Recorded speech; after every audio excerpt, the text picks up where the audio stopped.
हरे कृष्णा। सभी भक्तों का स्वागत है। तो हम आज कृष्ण सेवक का तीसरा अध्याय कर रहे थे, जिसमें हम लोगों ने पढ़ा कि किस प्रकार से चार प्रकार के जो पुण्य आत्माएं हैं जो भगवान के प्रति शरणागत होती हैं, और उसका हमने अलग अलग उदाहरण सहित उसको हमने समझा। तो अभी उसमें से उसी में ही थोड़ा सा और हम लोग आज पढ़ के उस पाठ को कंप्लीट करेंगे।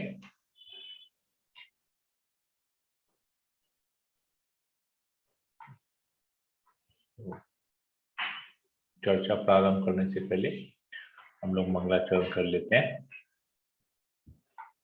ओम अज्ञानतिमिरान्धस्य ज्ञानाञ्जनशलाकया चक्षुरुन्मीलितं येन तस्मै श्रीगुरवे नमः। नमो ओम विष्णुपादाय कृष्णप्रेष्ठाय भूतले श्रीमते भक्तिवेदांत स्वामिनिति नामिने नमस्ते सरस्वती देवे गौरवाणी प्रचारिणे निर्विशेष शून्यादि पाश्चात्य देशतारिणे वाञ्छाकल्पतरुभ्यश्च कृपा सिन्धुभ्यैव च पतितानां पावनेभ्यो वैष्णवेभ्यो नमो नमः। जय श्री कृष्ण चैतन्य प्रभु नित्यानंद श्री अद्वैत गदाधर श्रीवासादि गौर भक्तवृंदा। हरे कृष्णा कृष्णा कृष्णा हरे हरे, हरे राम राम राम हरे। श्री मंगलाचरण की जय।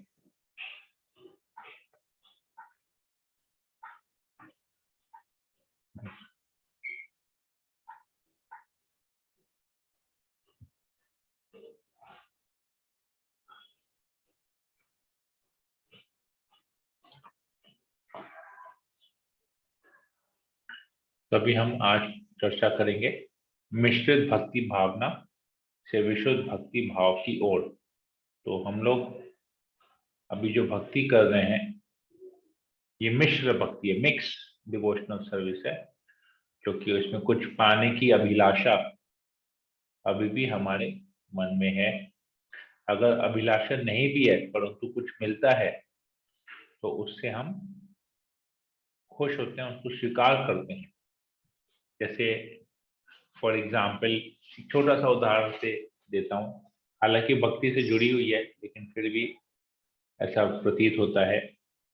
जैसे हम कुछ सेवा करते हैं तो सेवा करने के बाद हमको कुछ बदले में कुछ मिलता है, जैसे कभी गिफ्ट मिलता है, कभी महाप्रसाद मिलता है। तो ये 2-4 बार 5 बार जब हम ऐसे कुछ सेवा करते हैं तो हमको बदले में कुछ मिलता है, तो फिर हमको उसके प्रति ना थोड़ा सा मन में बात बैठ जाता है कि हम सेवा करेंगे, हमें कुछ ना कुछ मिलेगा बदले में। तो हम फिर जब सेवा करते हैं फिर उस समय अगर हमको कुछ नहीं मिलता है तो थोड़ा सा हमारे मन में ऐसा विचार आ जाता है, यार हर बार तो कुछ ना कुछ मिला, अब की बार क्यों नहीं मिला, मिलता तो अच्छा होता। तो ये मिश्रित, थोड़ा सा मिश्रण भक्ति में हमारा थोड़ा सा आ जाता है। परंतु ये भी धीरे धीरे कैसे इसको, इससे भी हमको निकल जाए। हालांकि मिल ही रहा है, प्रसाद ही मिल रहा है, भगवान का कुछ एक ऐसा कुछ मिल रहा है जो हमको भगवान के साथ, भक्ति के साथ जोड़े रखे, वैसी ही कुछ चीज वस्तु हमको मिलती है। और नहीं मिलती है तो थोड़ा सा मन में बात आता भी है कि हमको नहीं मिला। परंतु ये भी जो भाव है ये एकदम निकल जाना चाहिए, क्योंकि हमको सेवा करने को मिल गई, यही सबसे बड़ी बात है।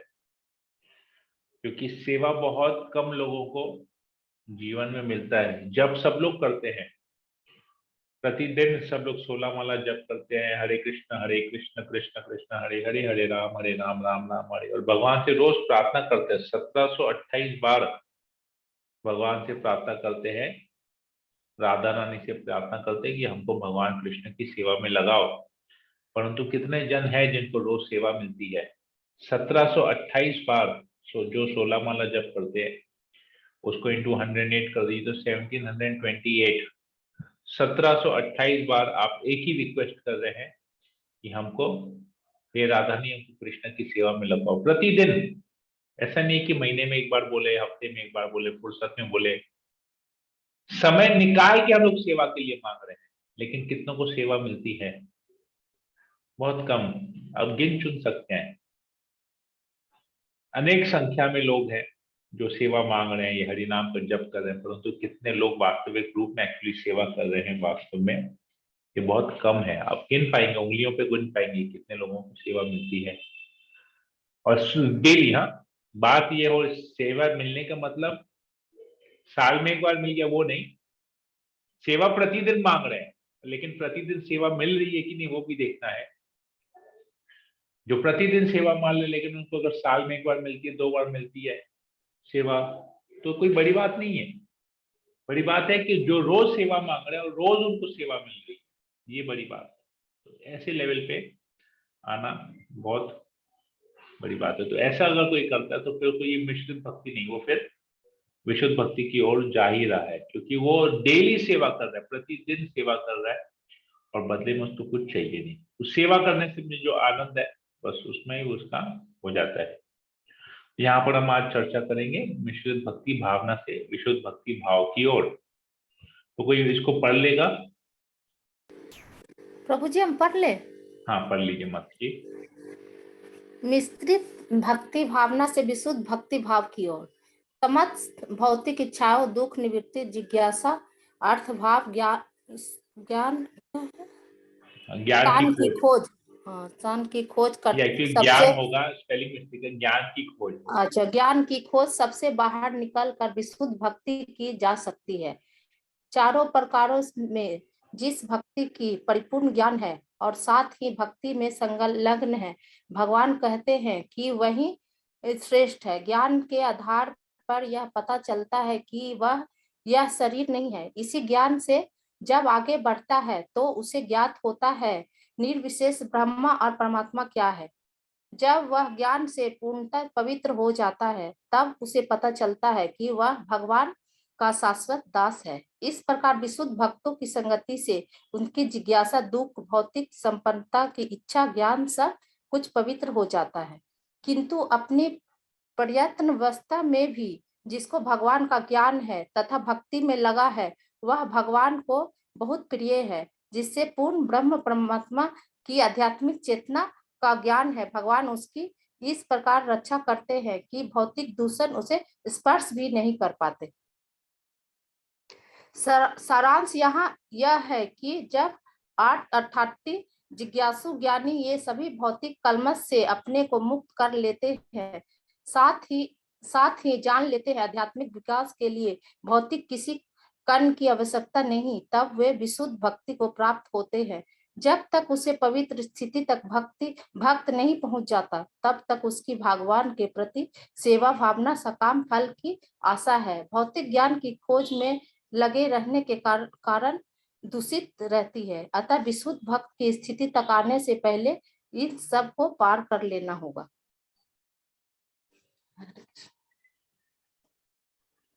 प्रश्न, इन चारों में श्रेष्ठ कौन है और क्यों? दूसरा प्रश्न, मिश्रित भक्ति के स्तर पर विशुद्ध भक्ति का स्तर कैसे उठाया जा सकता है? हरे कृष्ण। राकेश सिंह माता जी, बहुत बहुत धन्यवाद पढ़ने के लिए। ओके, तो यहाँ पर हम क्या पढ़ते हैं, जो 4 प्रकार के जो लोग हैं, जिनकी भौतिक इच्छाएं हैं, जिनको अपने दुखों से छुटकारा चाहिए, जो जिज्ञासु हैं, जो अर्थाभाव में जिनको धन चाहिए होता है, तो ये जो अलग अलग प्रकार के जो ये लोग हैं,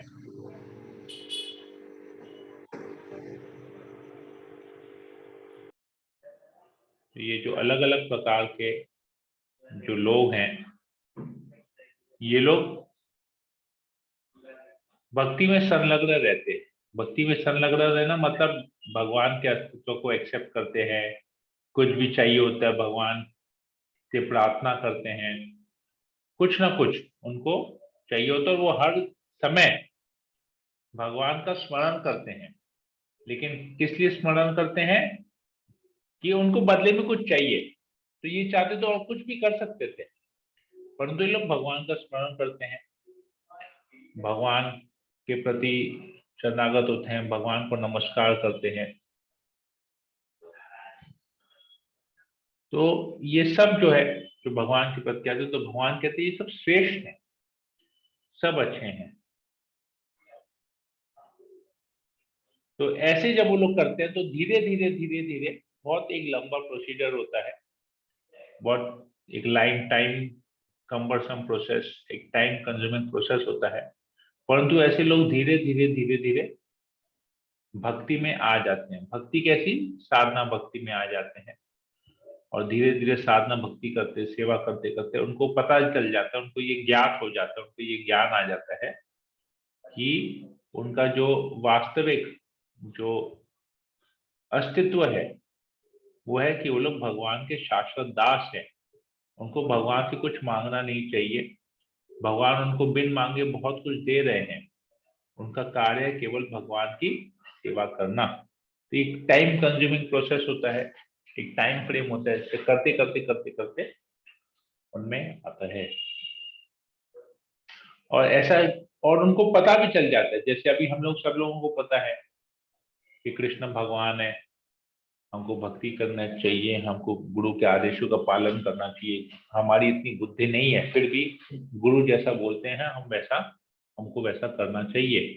तो ये हमारा प्रयत्न अवस्था है। हम लोग जो अभी कर रहे हैं, हम लोग जो साधक हैं, ये अभी हम लोग साधना फॉलो कर रहे हैं। हमको कुछ बोला जा रहा है करने के लिए, इसलिए हम कर रहे हैं। अभी हमारा वो नेचुरल प्रोसेस नहीं है कि हमको आनंद आता है ये करने में इसलिए हम कर रहे हैं, नहीं।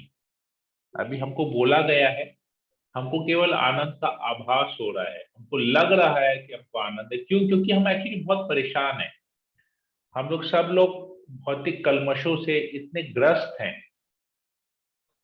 कि हमको सब जगह जहां पर भी देखते हैं हमको नेगेटिविटी दिखता है, प्रॉब्लम्स दिखते हैं, तकलीफें दिखती हैं। तो ये सब से बचने के लिए हम अभी भक्ति कर रहे हैं। हम भगवान से प्रेम करते हैं इसलिए भक्ति कर रहे हैं, ये नहीं है। हमने इतना सब कुछ देखा है नेगेटिविटी अपनी जगह पे कि अभी हम तंग हो चुके हैं, परेशान हो चुके हैं। तो इन सब से बचने के लिए, अपने मन को शांत करने के लिए, दिमाग को शांत करने के लिए, अपने में पॉजिटिव वाइब्रेशन लाने के लिए, पॉजिटिव एनर्जी लाने के लिए हम लोग अभी भक्ति कर रहे हैं। हमने अभी भक्ति के रस का आस्वादन नहीं किया है। ये हमको केवल आभास है, हमको एक ऐसा फील हो रहा है कि हम भक्ति में आनंद पाए। तो सोचिए भक्ति कितनी श्रेष्ठ है, कितने उच्च स्तर पे है भगवान की भक्ति, कि हम भगवान की भक्ति करने का केवल प्रयास कर रहे हैं, अभी भक्ति कर नहीं रहे हैं। केवल प्रयास करने से हमको इतना आनंद महसूस हो रहा है, इतना शांत हमारा मन हो जा रहा है, चित्त शांत हो जा, दिमाग शांत हो जा रहा है, हम तकलीफों से छूट जा रहे हैं, पॉजिटिव वे में सब चीज देखते हैं, नेगेटिव वाइब्रेशन को हटा देते हैं। सब कुछ इतना अच्छा अच्छा लगता है, बदला बदला सा लगता है, सब तरफ अच्छा ही अच्छा देखते हैं, अच्छा अच्छा होता है। सोचिए, थोड़ा सा केवल भक्ति करने का प्रयास कर रहे हैं, प्रयत्न कर रहे हैं। इस प्रयत्न में अगर इतना टेस्ट है, इतना चेंज है, तो सोचिए वास्तविक रूप में अगर हम पूर्ण श्रद्धा से, प्रेम से अगर कृष्ण की सेवा करेंगे, प्रेम से साधना करेंगे, प्रेम से गुरु की सेवा करेंगे, गुरु के आदेशों का पालन करेंगे, तो सोचिए हमारे जीवन में क्या आने वाला है, कैसे कितना कुछ। अभी हम समझिए एक ये कृष्ण का जो प्रेम भक्ति है, एक महासागर है, सागर भी नहीं, महासागर, एक ओशन है।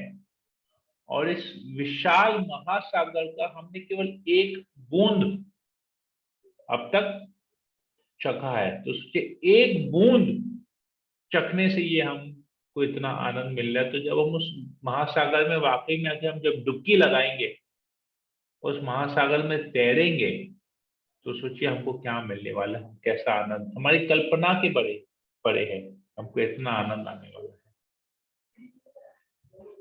तो ये सब लोग, ये जो 4 प्रकार के व्यक्ति हैं, ये अब धीरे धीरे धीरे धीरे अपने आप को इस प्रकार करते करते अपने आप को इन भौतिक कल्मशों से दूर कर लेते हैं। वो जान लेते हैं, वो अपनी आध्यात्मिक स्थिति को जान लेते हैं, ये जान पाते हैं कि भौतिक चीजों की आवश्यकता नहीं है, सब चीज टेम्पररी है। परमानेंट तो केवल कृष्ण है, और परमानेंट वो जीव आत्मा है। शाश्वत वही है, कृष्ण शाश्वत है, सच्चिदानंद है, आत्मा भी सच्चिदानंद है। और आत्मा का शाश्वत संबंध परमात्मा के साथ है, वो भगवान का नित्य दास है। ये जब उसको रियलाइज होता है ऐसे करते करते, तब वो और उसी तरीके से वो अपने जीवन को भी व्यापन करता है, ये सोच के अपने जीवन को व्यापन करता है, तो वो विशुद्ध भक्ति को प्राप्त हो जाता है। तो ये यहाँ पर था, इसके बारे में हमने पढ़ा। तो ये सब जो भौतिक ज्ञान की खोज और ये सब है, इसको ये सब तो है, और सकाम कर्म में वो नहीं लगता, सकाम कर्म में नहीं लगता, केवल भक्ति में, भक्ति के कार्य करता है। तो ये एक प्रोसेस है पूरा। तो हम लोग इसको सोच सकते हैं, इस प्रोसेस को समझ सकते हैं, और अपने इसको अपने जीवन में एक्चुअली ये सब चीज कैसे समझना है, हमको अपनी वर्तमान स्थिति को, ये एक आइडियल सिचुएशन है जहां हमको पहुंचना है। तो हम अपनी वर्तमान स्थिति में देख सकते हैं कि हम किस जगह पे हैं, हम कौन सी श्रेणी में, इन चार लोगों के, ये चार पुण्य आत्माओं की श्रेणी में हम कौन सी श्रेणी में हैं, कौन सी कैटेगरी में हम फॉल करते हैं। या तो जो चार व्यक्ति जो भगवान के प्रति शरणागत नहीं होते, हम उन चार में से किस कैटेगरी में फॉल करते हैं, उनके ऐसे कौन से अवगुण हैं जो हम में हैं, और इन ये चार श्रेणी के जो लोग पुण्य आत्मा है, इसमें कौन से गुण हैं जो हम में हैं। तो ऐसे गुणों को हमको और बढ़ाना है, और जो असुरिक मेंटालिटी वाले जो चार अवगुण हैं, जैसे नराधम है, मनुष्य में जो अधम है, वो मूर्ख है, अल्प बुद्धि वाला है, आसुर प्रवृत्ति वाले हैं, तो इनमें से कौन सा हमको त्यागना है, और इन चार में से कौन सा हमको अपनाना है, या कौन सा ऑलरेडी है उसके ऊपर हमको और वर्क करना है, उसके ऊपर हमको मेहनत करनी है, और ताकि उसको हम शुद्ध भक्ति में, विशुद्ध भक्ति में कन्वर्ट कर पाए। तो हम अपने जीवन में इसको ले सकते हैं, क्योंकि हम अपने आप को जितना जानते हैं, हमको और कोई जानता नहीं है। तो हमको इंटरनली अपने आप को समझना है, अपना एनालाइज करना है, अपने आप को अपने बारे में सोचना है कि हम कहाँ पर हैं, प्रभुपाद जी हमसे क्या चाहते हैं, भगवान हमसे क्या चाहते हैं, हमारे गुरु महाराज हमसे क्या चाहते हैं, और हम एक्चुअली में हम क्या कर रहे हैं, और हमको क्या करना चाहिए। ये जब हम एनालिसिस करेंगे तो अब हमको पता चलेगा कि वाकई में हमको कहाँ, जैसे एनालिसिस इन द सेंस कैसे, जैसे अभी हम लोग, बहुत सिंपल सा बात है, इसको उदाहरण से मैं समझा सकता हूँ। जैसे अभी हमको खाना बनाना है, मान लीजिए हमारे परिवार में 4 जने हैं, तो 4 जनों के लिए हमको चावल बनाना है। तो करते करते हमको पता चल जाता है कि हमको चावल, कच्चा चावल कितना ग्राम भिगोना है, फिर उसमें नमक कितना डलना है, घी कितना डलना है, अलग से और कुछ फ्लेवर उसमें डालना है तो कितना डलना है, ये हमको एक अंदाज हो जाता है। तो ये अलग अलग तरीके से हम आइडिया लगा के उसको बना देते हैं। पर वही आइडिया जब हम 10 लोगों के लिए चावल बनाते हैं, तो उसी मात्रा में, जिस मात्रा में चावल का क्वांटिटी बड़ा है, तो उसी मात्रा में जो उसमें जो इंग्रेडिएंट्स डलते हैं, उसमें जो घी डलता है, उसमें जो नमक डलता है, और इत्यादि कुछ फ्लेवर डालते हैं, तो उसी मात्रा में वो फ्लेवर बढ़ता है कि नहीं है ऐसा। तो, तो ये हम एनालिसिस करते हैं, एनालाइज करते हैं कि हमारा अभी इतने लोगों से अभी हमारा इतने लोगों का खाना बन रहा था, अब इतना बनाएंगे तो इतने लोग खा लेंगे। एनालिसिस हुआ ना, एक हमने एक जजमेंट किया, इसको एक स्टडी किया कि भाई इतने लोग इतना चावल, इतने लोगों के लिए मैं इतना चावल बनाता हूँ, तो अब इतने लोगों के लिए उसी कैलकुलेशन के हिसाब से मुझे कितना चावल बनाना पड़ेगा, उसी कैलकुलेशन के हिसाब से मुझे उसमें कितना घी डालना पड़ेगा, उसी कैलकुलेशन के हिसाब से मुझे कितना नमक डालना पड़ेगा। तो एनालिसिस होता है। तो एनालिसिस ऐसे करते हैं, अगर ये एनालिसिस सही है तो हमारा खाना भी बहुत अच्छा बनता है। उसी प्रकार हमको अपने जीवन में एनालिसिस करना है, अपने स्वयं को एक एनालिसिस करना है कि हम किस लेवल पे हैं, हम क्या कर रहे हैं, हमको क्या और करना चाहिए, हम कहाँ मिसिंग हो रहे हैं, कहाँ गलती हो रही है, और हमको सही से अपने आप को प्रेजेंट करना, ताकि हम भगवान के सामने वैसे खड़े हो सके, अपने आप को प्रेजेंट कर सके भगवान को कि हम अभी ये सब चीजों से मुक्त होकर अभी ये सब चीज हम कर रहे हैं। भगवान आप जैसा चाहते हैं, गुरु महाराज आप जैसा चाहते हैं, प्रभुपाद आप जैसा चाहते हैं, हम वैसे अपने आप को एनालाइज करके अपने आप को सुधार रहे हैं, या वैसे अपने में चीजें में अपने स्वभाव में वैसा परिवर्तन ला रहे हैं। तो कुछ प्रचार का संदेश है यहाँ पर। हमने पहले भी प्रचार के संदेश के बारे में पढ़ा था कि किस प्रकार हमको लोगों को गीता बांटनी चाहिए, गीता का ज्ञान दूसरों को कैसे पहुंचाना चाहिए, उसके बारे में था। तो अभी और क्या है यहाँ पर हम देखते हैं प्रचार का संदेश। भक्ति के दैनिक अनुष्ठानों का ही निर्वाह पर्याप्त नहीं है, भक्तों को प्रचार भी करना चाहिए और सफलता या विफलता की चिंता नहीं करनी चाहिए। भक्ति करने के लिए उपयुक्त परिस्थिति यही है कि ईश्वर की सेवा अत्यंत उत्साह से की जाए। भगवान ने अपने श्री चैतन्य महाप्रभु रूप में यह चाहा है कि सारे संसार में भक्ति संप्रदाय का प्रचार किया जाए। अतः शुद्ध भक्त का परम कर्तव्य है कि जहां तक संभव हो वह इस आदेश को पूरा करे। प्रत्येक भक्त को न केवल दैनिक भक्ति अनुष्ठानों के प्रति उत्साह होना चाहिए, अपितु भगवान चैतन्य के पद चिन्हों का अनुसरण करते हुए शांति पूर्वक संप्रदाय का प्रचार करना चाहिए। यदि उसे बाह्य रूप से में इसमें सफलता नहीं मिलती तो उसे अपने कर्तव्य से विमुख नहीं होना चाहिए, क्योंकि वह युद्ध भूमि में सैनिक के समान होता है। भक्ति संप्रदाय का प्रचार ठीक कुछ कुछ वैसा ही है जैसे कि भौतिक जीवन के विरुद्ध युद्ध की घोषणा करना। भक्त को प्रामाणिक गुरु के पथ प्रदर्शन में ठीक से भक्ति करनी चाहिए, मात्र औपचारिकताओं से नहीं चिपके रहना चाहिए। प्रामाणिक गुरु के निर्देशन में यह देखना चाहिए कि कितनी भक्ति की जा रही है, मात्र अनुष्ठान के संबंध में नहीं। तो यही एनालिसिस यहाँ पर आया। ये प्रचार संदेश जो है ये हमारा पर्सनल एप्लीकेशन है। इसके पिछले अध्याय में जो प्रचार संदेश था वो दूसरों के ऊपर था, क्योंकि अब ये भगवत गीता का ज्ञान हमको अच्छा लग रहा है तो हमारा फर्ज है ये ज्ञान दूसरों को देना।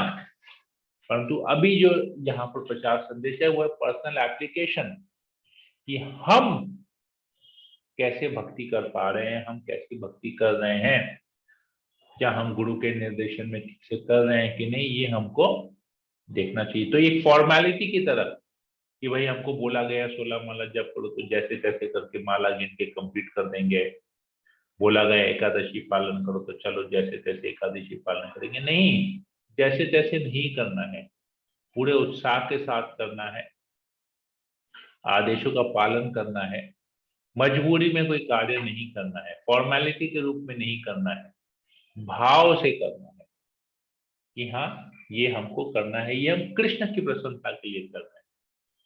बोला गया ऐसे नहीं कर रहे हैं, कृष्ण की प्रसन्नता के लिए कर रहे हैं। तो गृह कार्य अभी होमवर्क आता है, कुछ पढ़ने योग्य पुस्तकों का सुझाव। आध्यात्मिक प्रगति के लिए सप्ताह में एक बार मिलकर कुछ धार्मिक चर्चा करना ही पर्याप्त नहीं है। हमें इस प्रगति के लिए निरंतर अभ्यास, शिक्षा, दिशा निर्देश की आवश्यकता है। इसी की उपलब्धि के लिए हमें ध्यान रखना है कि श्री प्रभुपाद ने अपना अनमोल समय और शक्ति को लगाकर अनेक पुस्तकें लिखी हैं। सभी भक्तों का यह प्रबोधात्मक आदेश है कि इन पुस्तकों से पूरा लाभ उठाएं। यह पठन उतना ही लाभदायक है जैसे स्वयं प्रभुपाद से सीधा संपर्क। देखिए कितना सुंदर बात बताया हुआ है कि प्रभुपाद की अगर पुस्तकों को पढ़ेंगे तो प्रभुपाद से डायरेक्ट हम संपर्क, पर्सनल एक कांटेक्ट, डायरेक्ट कांटेक्ट रहेगा प्रभुपाद से। उनकी पुस्तकों से आपका परिचय कराया जाएगा। प्रत्येक भक्त से निवेदन है कि इन विशिष्ट पुस्तकों के प्रति अपने पास रखे कि तो ये कुछ हमने दिया है ऑलरेडी। पूर्ण प्रश्न पूर्ण उत्तर तो हम लोग कर ही रहे हैं।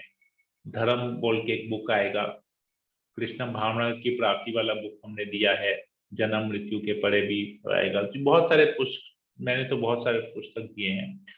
तो अभी प्रश्न पूर्ण उत्तर, आदर्श प्रश्न आदर्श उत्तर पाठ 2 में कुछ प्रश्न है। तो ये हम लोग आज हमने इस अध्याय को कंप्लीट किया, तो आज तो हम लोग कल इसको ले लें, क्या इसको चर्चा करें? चैप्टर 2 के जो वर्णाश्रम धर्म के ऊपर में वैदिक ज्ञान व वैदिक जीवन चर्चा, वर्णाश्रम धर्म का जो सेकंड चैप्टर है पूर्ण प्रश्न पूर्ण उत्तर का, तो मैं चाहूंगी आप लोग सब लोग पढ़ लें। तो इसमें कुछ यहाँ पर 5 प्रश्न हैं, तो हम लोग इन 5 प्रश्नों के ऊपर में कल चर्चा करेंगे। ठीक है? ठीक है प्रभु। ओके, ठीक है प्रभु। हाँ ठीक है। तो आप लोग इसको सेकंड, कल आप लोग जो होमवर्क रहेगा सेकंड चैप्टर को आप लोग ठीक से रिवाइज कर लीजिएगा। 5 प्रश्नों के उत्तर यहाँ पर उसको चर्चा करेंगे। इसके अलावा आप लोगों का कुछ अच्छा लगा हो तो उसको आप लोग मार्क कीजिएगा, या कुछ समझ में नहीं आया हो तो उसको भी आप लोग मार्क कीजिएगा और हम लोग उस विषय में चर्चा करेंगे। ठीक है? तो ये कल के लिए ये होमवर्क रहा आप लोगों के लिए। तो कल हम लोग पूर्ण प्रश्न पूर्ण उत्तर के ऊपर में चर्चा करेंगे। हरे कृष्णा कृष्ण कृष्ण हरे हरे, हरे राम राम राम हरे हरे। ओके, तो आज के सेशन में आज जो हमने चर्चा किया उसके ऊपर किसी को कोई प्रश्न है या कोई कमेंट है तो मैं 5 मिनट ले सकता हूँ।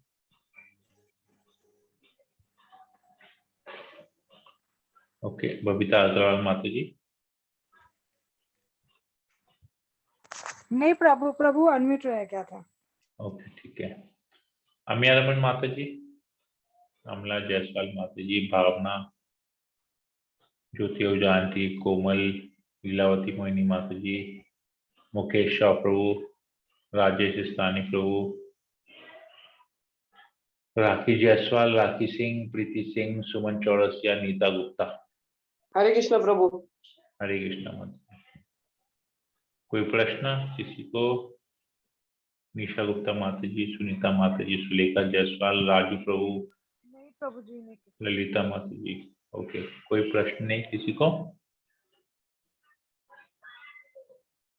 प्रभु जी मुझे बुक का पीडीएफ चाहिए था प्रभु जी। कौन सा बुक का? यही चैप्टर 2 का। क्या बात है, तुम बुक क्यों नहीं ले रही अब तक? चैप्टर 2 का ना चैप्टर 3 का? आज तो हमने चैप्टर 3 किया था। हाँ चैप्टर 3 सॉरी। ये अभी जो आप कराए ना चैप्टर 2 का तो आप भेज दिए थे, चैप्टर 3 का नहीं दिए थे प्रभु। अच्छा, ठीक है। मेरा नाम बुक ले लो। बुक क्यों नहीं ले रही अभी? मम्मी के वहां से बुक मंगाओ। संडे को ले लूंगी प्रभु। संडे संडे तब तो संडे तो फंडे है। अरे आप मेरे को दे दीजिए प्रभु, मैं क्वेश्चन आंसर सारा करके रखूंगी। ठीक है, मैं अभी पीडीएफ शेयर कर देता हूँ। ठीक है। ठीक है, तो कोई और प्रश्न किसी को? इन पर कुछ कमेंट प्रश्न नहीं? ठीक है, तो मैं फिर यहीं पर इसको एंड करता हूँ। हरे कृष्णा।